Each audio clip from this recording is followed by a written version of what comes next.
Aku selalu memulai hariku dengan secangkir teh hangat di dapur kecil kami. Rumah ini sederhana, tapi selalu terasa hangat karena kehadiran Fahri, suamiku. Senyumnya yang tenang, suaranya yang lembut saat menyapaku di pagi hari, aku sering berpikir, apakah aku benar-benar pantas dicintai setulus ini. Pagi itu, cahaya matahari menembus jendela kamar, menari di atas lantai kayu. Aku duduk di meja makan sambil menatap ponselku, namun pikiranku melayang ke Fahri yang sedang menyiapkan sarapan. Ia selalu memastikan semuanya sempurna, dari roti panggang hingga cangkir teh yang hangat. "Kamu sudah siap untuk rapat hari ini?" tanyanya sambil menyerahkan muk teh kepadaku. Suaranya membuat jantungku berdetak sedikit lebih cepat. Aku tersenyum dan mengangguk, pura-pura tenang, padahal hatiku selalu merasa aman saat bersamanya. Hidup kami tampak sederhana, tapi sempurna. Tidak ada pertengkaran, tidak ada rahasia, setidaknya, itulah yang aku percayai. Aku menatap wajah Fahri sejenak, meresapi kedamaian pagi itu. Rasanya, aku ingin waktu berhenti di momen ini. Namun, entah mengapa, ada sebuah rasa samar yang menggantung di hati. Sebuah firasat kecil, yang aku abaikan, karena siapa yang mau merusak pagi yang sempurna. Dan aku tidak tahu, bahwa dalam beberapa hari ke depan, dunia kecilku yang tampak sempurna itu akan berubah selamanya. Hari itu berjalan seperti biasa. Aku berangkat bekerja dengan perasaan ringan. Di perjalanan, aku sempat menatap cincin di jariku, lambang kesetiaan yang selalu membuatku tersenyum. Aku beruntung punya dia, batinku. Sepulang kerja, aku mendapati rumah sudah rapi, aroma masakan menyambut dari dapur. Fahri sedang menyiapkan makan malam, seperti biasa.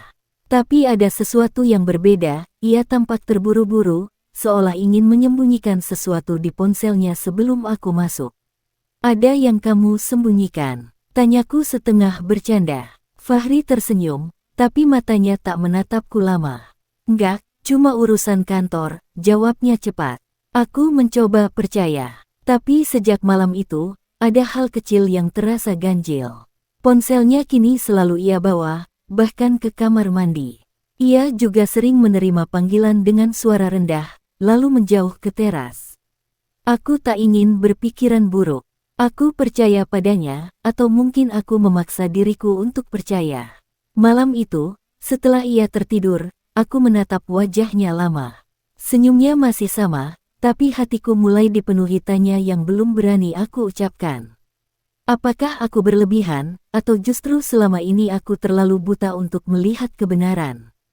Hari-hari berikutnya terasa berbeda. Bukan karena ada yang benar-benar berubah, tapi karena aku mulai memperhatikan hal-hal kecil yang dulu tak pernah kuanggap penting. Fahri kini lebih sering keluar rumah dengan alasan lembur. Kadang ia pulang larut malam, dan setiap kali kutanya, jawabannya selalu sama, proyek kantor lagi padat. Aku mengangguk, berusaha percaya, tapi nada suaranya tak lagi sama. Ada jeda aneh di setiap kalimat, seperti seseorang yang sedang menutupi sesuatu. Suatu malam, saat ia sedang mandi, ponselnya tertinggal di meja.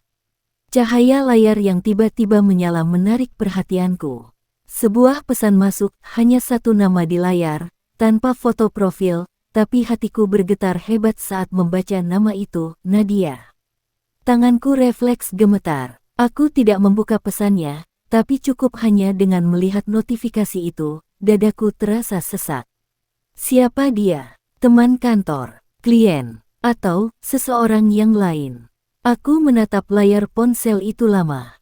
Ada suara kecil dalam diriku yang berbisik, "Buka saja, agar kamu tahu." Tapi jari-jariku menahan diri. Aku takut pada kebenaran yang mungkin menunggu di balik layar itu. Malam itu, aku tidak bisa tidur.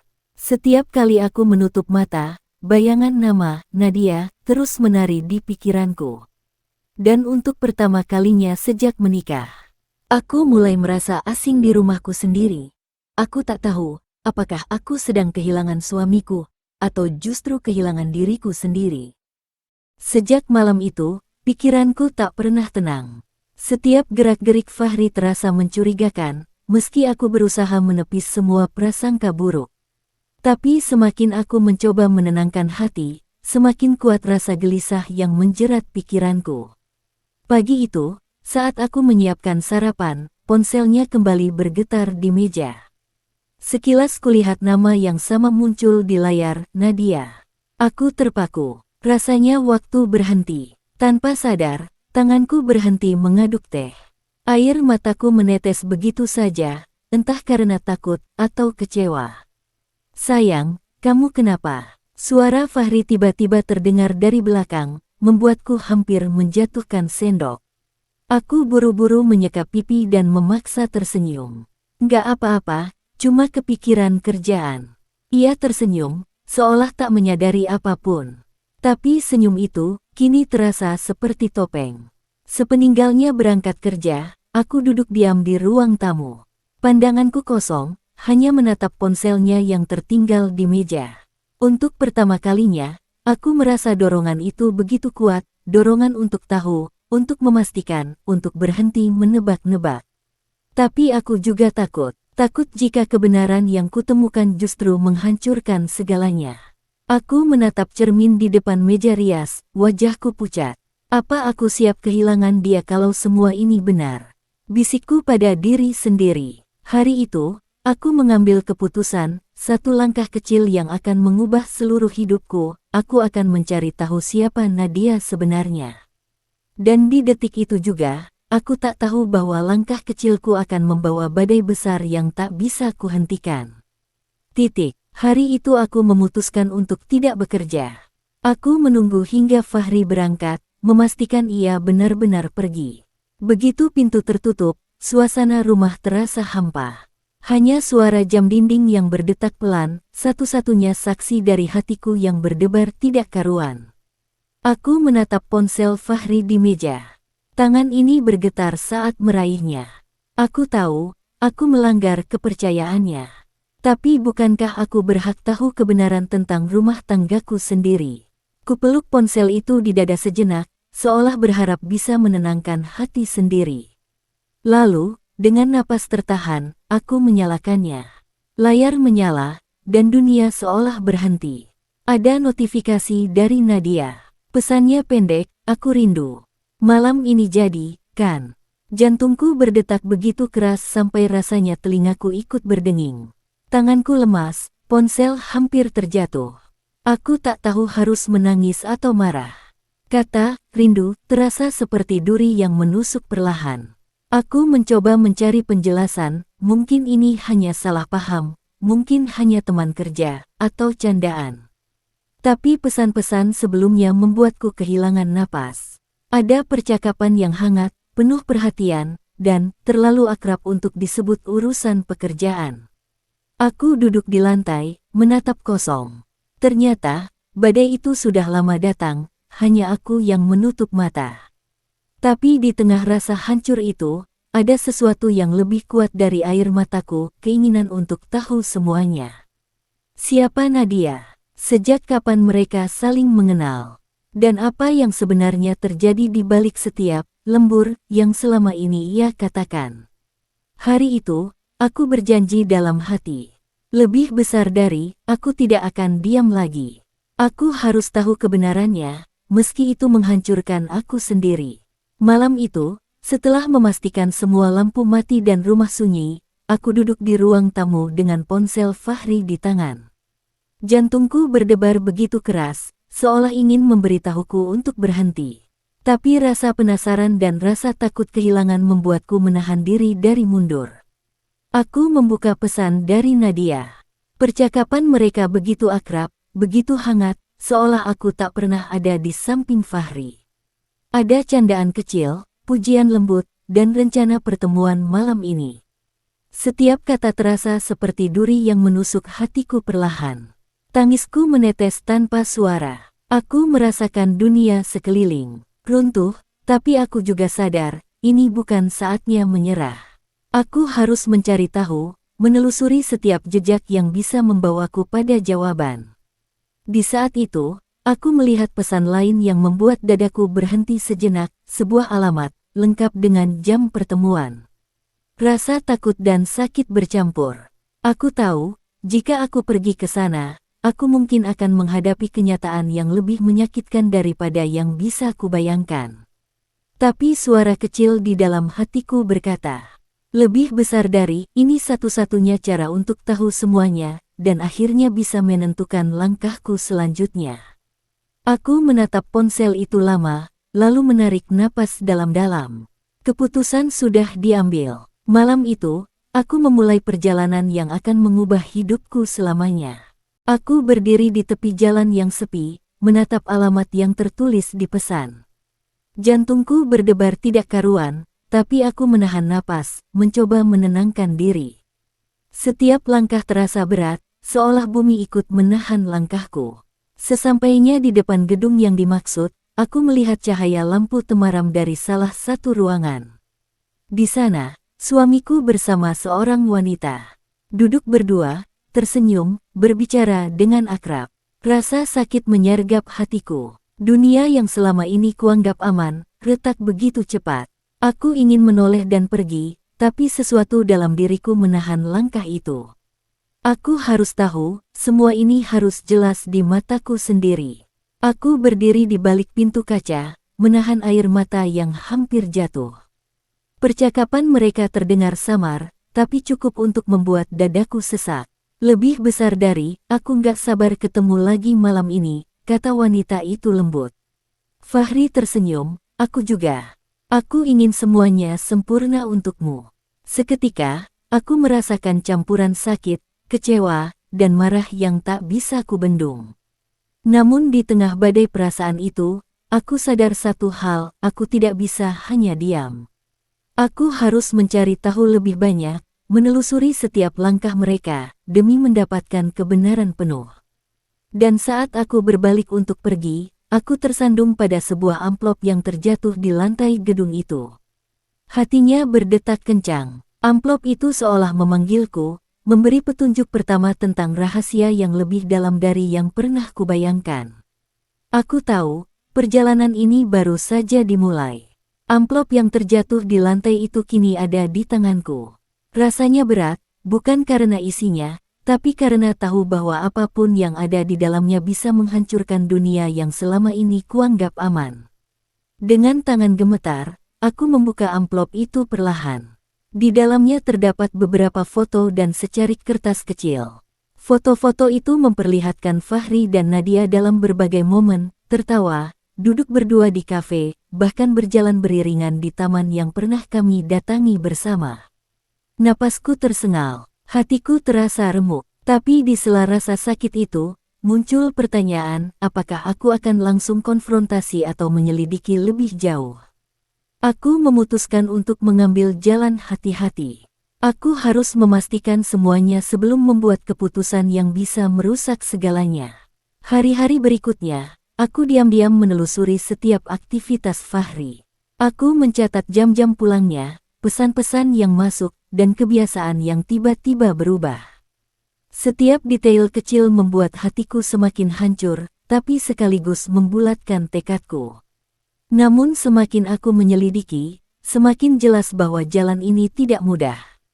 Ada rasa takut yang selalu mengikuti, takut jika aku salah menilai, takut jika semua ini benar-benar akan menghancurkan hidupku, dan takut jika aku harus menghadapi kenyataan yang lebih pahit dari yang bisa kubayangkan.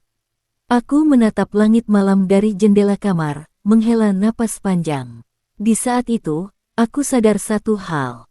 Lebih besar dari untuk menemukan kebenaran, aku harus berani melewati rasa sakit ini, meski itu berarti harus menghadapi rintangan yang lebih berat dari yang pernah kurasakan.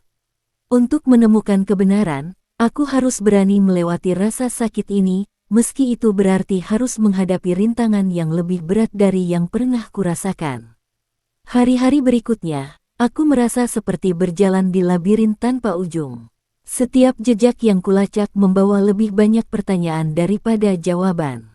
Ada pesan-pesan yang tiba-tiba hilang dari ponsel Fahri, ada panggilan yang selalu ditutupnya sebelum aku sempat melihat, dan ada senyum yang tiba-tiba terasa seperti topeng. Aku mulai merasa bingung antara percaya dan curiga. Setiap kali aku menatap wajahnya, aku mencari tanda-tanda yang mungkin mengungkapkan rahasianya. Tapi ia tetap tersenyum, hangat, seolah tak ada apa-apa. Suatu sore, aku menemukan nota kecil terselip di buku catatan Fahri. Hanya satu kata tertulis, temui malam ini. Hatinya bergetar. Ini seperti undangan yang menyakitkan, ingin tahu, tapi takut menghadapi kenyataan yang akan muncul. Aku duduk di ruang tamu, menatap jendela yang memperlihatkan hujan tipis di luar. Rasa kecewa dan cemas bercampur menjadi satu. Semakin aku mencari, semakin aku merasa seperti terjebak dalam pusaran rahasia yang tidak bisa kulawan. Namun, di tengah semua kebingungan ini, satu tekad tetap membara. Lebih besar dari aku harus tahu kebenaran sebelum semuanya terlambat, meski itu membuat hatiku hancur berkeping-keping. Dan malam itu, aku bersiap menghadapi pertemuan yang akan menentukan arah hidupku selanjutnya. Aku menunggu di balik bayangan gedung tua, jantungku berdegup kencang, tangan gemetar menahan dingin malam. Setiap detik terasa seperti menit yang tak pernah berakhir. Hatiku bertanya-tanya, apakah aku benar-benar siap menghadapi kenyataan yang selama ini kusembunyikan dari diriku sendiri. Tak lama kemudian, kulihat Fahri berjalan masuk, di sisinya Nadia. Mereka tampak santai, berbicara dengan akrab. Senyum yang sama yang selama ini membuat hatiku hangat, kini terasa menusuk. Aku menahan napas, mencoba mengingat alasan untuk tetap kuat. Ini bukan soal membalas dendam, bukan soal amarah. Aku hanya ingin kebenaran. Fahri menatap sekeliling, tak menyadari kehadiranku di kejauhan. Percakapan mereka terdengar jelas meski dari jauh.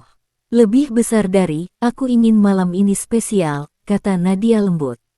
Tentu, semuanya akan sempurna, jawab Fahri dengan senyum hangat. Air mataku menitik perlahan. Aku merasa dunia seakan runtuh, tapi di saat yang sama, tekadku semakin membara. Aku harus mencari jawaban lebih dalam, bukan hanya sekadar melihat mereka berdua malam ini. Ketika mereka masuk ke dalam gedung, aku menemukan sesuatu yang lebih mengejutkan, sebuah buku harian kecil yang tertinggal di lantai dekat pintu. Hatinya berdebar kencang. Buku itu seolah memanggilku, memberi petunjuk tentang rahasia yang lebih besar daripada yang pernah kubayangkan. Malam itu, aku pulang dengan perasaan campur aduk, sakit, takut, tapi juga yakin bahwa besok akan menjadi hari di mana segalanya mulai terungkap. Begitu tiba di rumah, aku membuka buku harian kecil itu dengan tangan bergetar. Sampulnya lusuh, tapi aroma parfum khas Nadia masih tercium samar. Di halaman pertama, tertulis tanggal dan satu kalimat yang membuat darahku berdesir. Lebih besar dari, hari ini, dia berjanji akan memilihku. Aku membalik halaman demi halaman, setiap kalimat seperti cambuk yang menyayat batinku.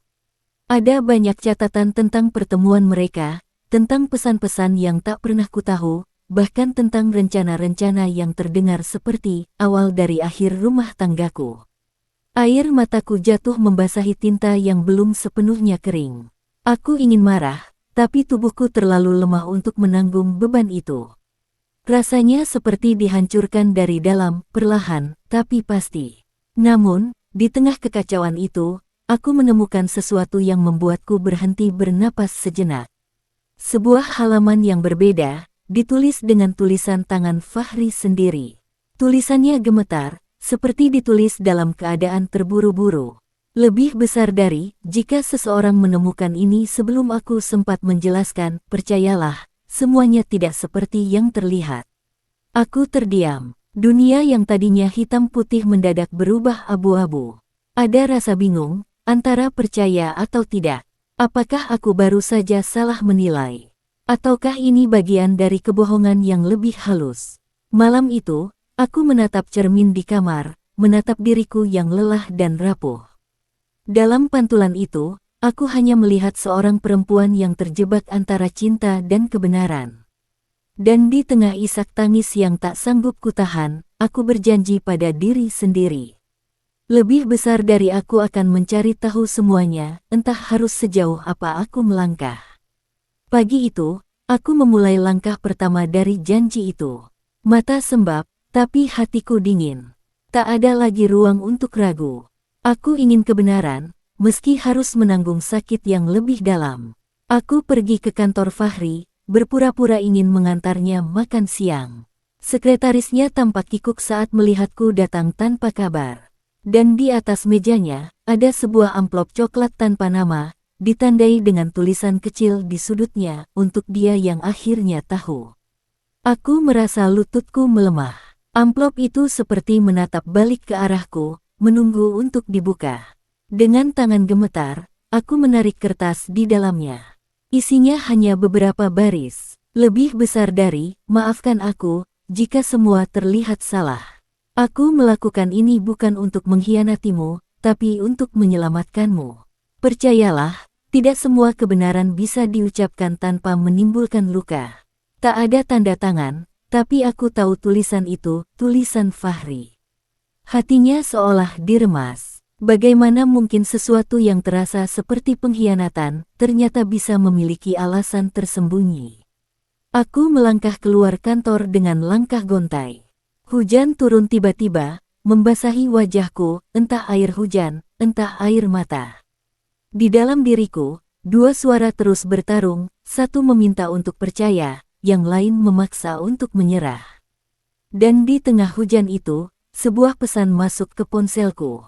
"Lebih besar dari, kalau kau ingin tahu segalanya, datanglah ke tempat pertama kita bertemu. Malam ini." Tanpa nama pengirim, tapi aku tahu siapa. Aku menatap layar itu lama sekali, sebelum akhirnya berkata pada diri sendiri, pelan tapi mantap. "Lebih besar dari, baiklah, malam ini, semuanya harus selesai." Malam itu, aku datang ke tempat pertama kami bertemu, taman kecil di tepi sungai, di mana dulu Fahri menatapku dengan mata yang penuh cinta dan janji yang terdengar abadi. Kini, tempat itu sama sekali berbeda. Sepi, hening, hanya suara air sungai dan gemerisik daun yang menari tertiup angin. Aku berdiri di bawah lampu jalan yang redup. Tanganku dingin, menggenggam ponsel yang belum lagi berbunyi sejak pesan itu datang.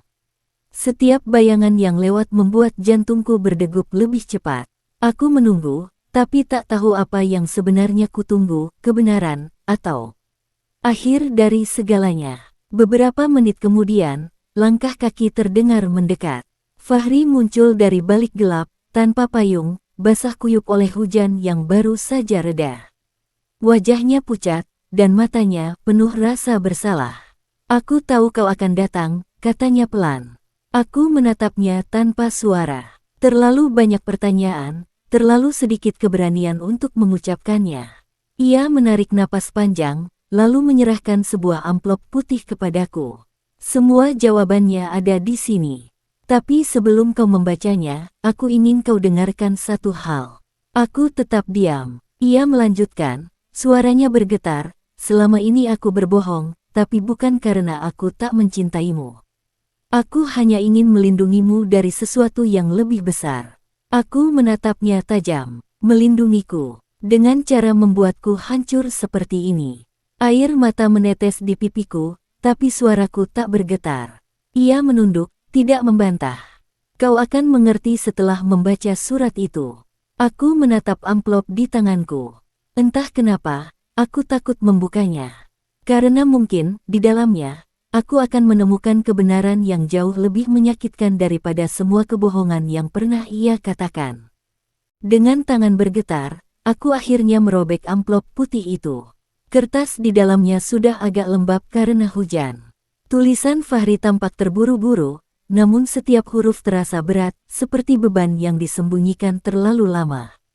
"Lebih besar dari, Aisyah, jika kau membaca ini, berarti semuanya sudah terlambat untuk dijelaskan langsung dariku. Aku tidak pernah bermaksud menyakitimu. Semua yang kulakukan bersama Nadia bukanlah pengkhianatan, melainkan perjanjian." Mataku terbelalak. Aku membaca kalimat berikutnya dengan napas tercekat. "Lebih besar dari, Nadia adalah adikku. Kami menyembunyikan hal itu atas permintaan ibu, yang tak ingin masa lalu keluarga terungkap. Ia anak dari pernikahan ayah sebelum menikah dengan ibu. Nadia datang padaku bukan untuk merusak rumah tangga kita, tapi untuk meminta pertolongan. Ia mengidap penyakit yang sama dengan ayah dan butuh donor yang cocok. Tanganku menutup mulut, dunia seolah berputar di sekelilingku. Aku menatap Fahri yang berdiri di hadapanku dengan mata basah, tapi kali ini bukan karena marah, melainkan tak percaya. "Kenapa kau tak bilang dari awal?" Suaraku pecah di antara isak. Fahri menatapku lemah. "Karena aku takut kehilanganmu sebelum sempat menjelaskan. Dan aku tahu, di matamu, semua kebohongan ini tak akan bisa dimaafkan." Aku tak sanggup menatapnya lagi. Air mata mengalir deras, membawa semua rasa marah, kecewa, dan cinta yang bercampur menjadi satu. Selama ini aku hidup dalam kesalahpahaman yang kubangun sendiri, karena aku lebih percaya pada rasa takut daripada pada cinta. Malam itu, aku jatuh bersimpuh di bawah lampu jalan yang redup, menggenggam surat itu erat di dada. Dan untuk pertama kalinya setelah sekian lama, aku berbisik pelan. Lebih besar dari, "Maafkan aku, karena terlalu cepat menuduh." Kata-kata itu keluar di antara isakku, nyaris tak terdengar, tapi Fahri mendengarnya. Ia berlutut di depanku, menatapku dengan mata yang tak lagi menyimpan rahasia, hanya kejujuran dan rasa lelah yang dalam. "Aku juga minta maaf," katanya lirih. "Aku terlalu takut kehilanganmu, sampai akhirnya malah melukai hatimu." Untuk pertama kalinya setelah sekian waktu, kami saling menatap tanpa dinding di antara kami. Hanya ada dua hati yang sama-sama remuk, tapi masih berjuang untuk tetap saling menggenggam. Fahri mengulurkan tangannya, ragu, seolah takut aku menolak. Tapi aku menyambutnya, pelan, dengan air mata yang masih mengalir. Sentuhan itu sederhana, tapi hangatnya menembus sampai ke jantungku. Seolah mengatakan bahwa cinta ini, meski diuji habis-habisan, masih punya nyala kecil yang belum padam. Kami berjalan pulang dalam diam, beriringan di bawah langit malam. Tak ada kata yang diucapkan, tapi langkah kami terasa lebih ringan. Sesampainya di rumah, aku menatap halaman yang dulu terasa hampa, kini seperti hidup kembali. Aku menatap Fahri dan berkata, "Aku ingin memperbaikinya. Tapi aku butuh waktu." Ia mengangguk. "Aku akan menunggu. Selama apapun itu." Dan malam itu, untuk pertama kalinya dalam waktu yang lama, aku tertidur bukan karena lelah menangis, tapi karena ada sedikit rasa tenang yang akhirnya kembali pulang. Pagi berikutnya, aku bangun dengan perasaan campur aduk, lega, tapi masih ada sisa-sisa sakit hati yang harus kuurai perlahan. Aku menatap Fahri yang sedang menyiapkan sarapan, dan kali ini, senyumnya terasa tulus, tanpa ada rahasia yang tersembunyi. "Kamu sudah sarapan?" tanyanya lembut. Aku mengangguk, menahan senyum. Aku sadar, proses penyembuhan ini tidak instan. Tapi aku juga sadar, selama ada niat untuk memperbaiki, cinta ini masih punya jalan. Sehari demi sehari, aku mulai belajar membuka hati kembali. Aku membicarakan perasaan dan ketakutanku tanpa menyalahkan, dan Fahri mendengarkan dengan sabar, tanpa mencoba membela diri. Ada rasa ringan yang belum pernah kurasakan. Sejak konflik itu dimulai, seolah beban berat yang selama ini menekanku mulai terangkat perlahan. Suatu sore, aku duduk di halaman, menanam bunga melati yang selama ini hanya diam di pot kosong. Setiap tanaman yang tumbuh menjadi simbol harapan baru, sama seperti hatiku yang perlahan menumbuhkan kembali kepercayaan dan cinta. Fahri mendekat, memegang tanganku, dan berkata dengan lembut, "Terima kasih sudah mau tetap bertahan. Aku janji, aku akan melakukan yang terbaik untuk kita." Aku menatapnya, dan untuk pertama kalinya dalam waktu yang lama, hatiku benar-benar tenang. Aku tersenyum, merasakan kehangatan yang sederhana tapi nyata, dan menyadari satu hal, meski perjalanan ini penuh luka, kita bisa memilih untuk berjalan bersama lagi. Hari-hari berikutnya, rumah kecil kami kembali hidup. Aku dan Fahri mulai menata ulang semuanya, dari barang-barang yang berserakan akibat kesalahpahaman hingga percakapan yang selama ini tertahan di dada. Setiap tawa kecil, setiap pandangan hangat, terasa seperti membangun kembali fondasi yang nyaris runtuh. Aku menata ulang ruang tamu, menambahkan bantal dan lampu kecil, agar suasana rumah terasa lebih hangat. Fahri menanam beberapa bunga di halaman, dan kami tertawa bersama ketika tanah itu berantakan di sepatu kami. Semua hal kecil itu kini terasa berharga, karena kami belajar menghargai setiap detik yang masih bisa kami habiskan bersama.